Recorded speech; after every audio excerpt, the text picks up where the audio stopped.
but the people here in Washington are still in charge, and we haven't converted them, and we're just seeing signs of it, that it's possible when we can get 209 people to support an auditing bill. So we just have to do our best and see what happens, see if the calamity hits us before we can make some calm, deliberate decisions and make some changes. But my guess is that we'll have the crisis before we can do that.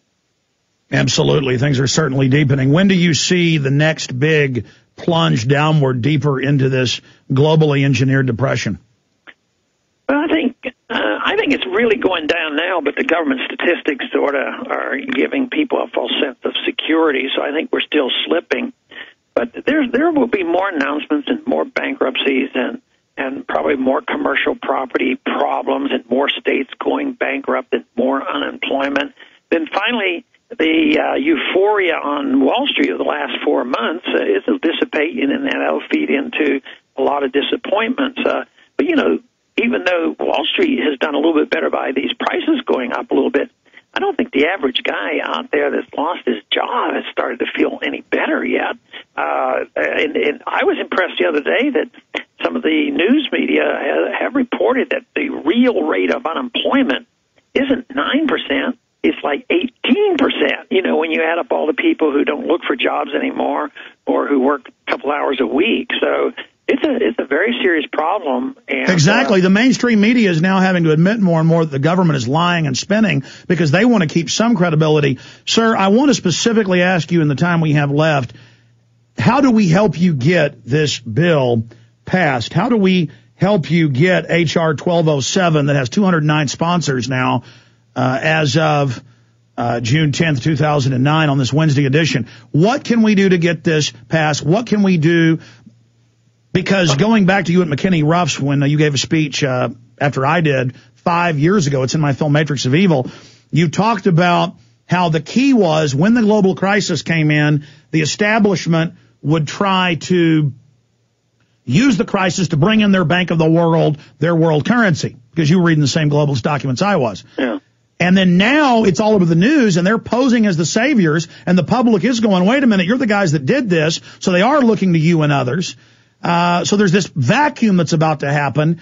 And I mean, just speaking to the fact that, as you always said, when this happened, we had to put in the maximum effort. So we want to put in the maximum effort. You're the general. You're the George Washington, sir. What do we do? I think we just do more of what we're doing now and building our numbers. I mean, you have a large number of people that listen to you, and you continue to do the things that you're best at.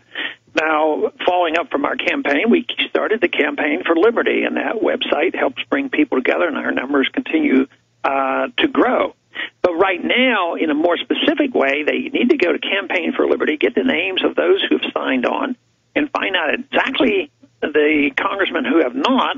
And then instead of, if your congressman has already signed on, go to the neighboring congressman and organize and find out where the meetup group is and list these people on the internet. And go to their office. You could go shake their hand, couldn't you? Yeah, that's it. And when the members come and talk to me, they say, they'll come up, and they'll be very nice, and they're just trying to do their job. They say, what is this bill that the grassroots are all riled up about, 1,200 and something? And I said, well, it has to do with transparency of the feds so we know what they're doing. Oh, I'm for that. Then they sign on. But they came to me not because they wanted to be on a Ron Paul bill, but because the grassroots were telling them. Actually, politically, I have to take a little credit. It is a little more popular being on a Ron Paul bill now than it used to be. Oh yeah, you're out there setting bushfires in the minds of men and women everywhere. You've been introducing this. I remember 10, 12 years ago, you'd get like 5, 6 sponsors for this. No, it's changing now, and it's politics. I mean, especially marginal Democrats and marginal Republicans, when they need this 10 or 15% of the vote. If there's a Democrat in a Republican seat, boy, they really want to pay attention to what I'm doing. And Congressman, in closing, I want to ask you two quick questions. Number one, there's a domino effect, isn't there, from what you've been doing? Because as you move to audit the Fed, other agencies and groups and government start thinking, here's AP today, Congress subpoenas the Fed about where all the billions of dollars to Bank of America went because they won't tell Senator Sanders and Congressman Paul and others, yourself.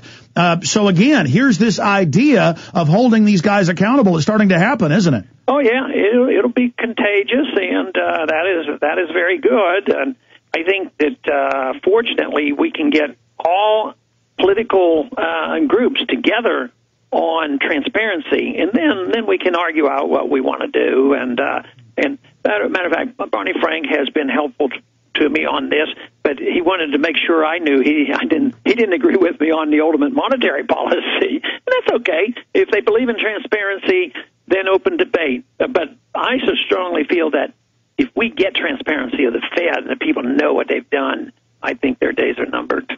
Well, it's been said that an audit of the Fed will abolish the Fed, because as soon as all the admitted criminality we can see them doing openly, I mean, what do you expect to find if we do get the audit, or how will they fight that?